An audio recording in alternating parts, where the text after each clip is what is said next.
Maligayang pagdating sa Puerto Princesa Subterranean River National Park.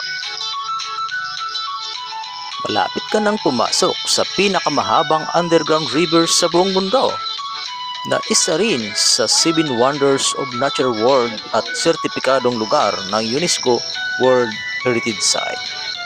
Matutuklasan natin sa loob ang kakaibang uri ng mga bato at mga hayop na mga tanging naninirahan sa kuweba lamang.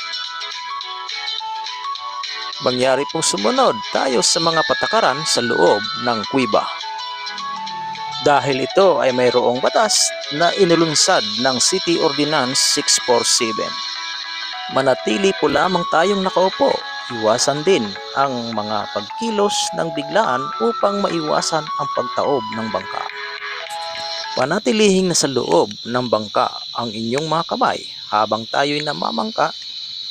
Anumang ingay ay maaaring makakasagabal sa komunikasyon at paglipad ng mga paniki at balinsasayaw.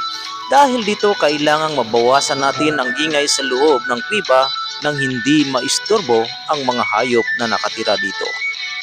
Ang inyong pananahimik sa inyong paglalakbay ay para sa kaikabubuti sa pagpipreserba ng kuweba at sa kakaiba at kagilagilalas na pamalas sa underground river ecosystem.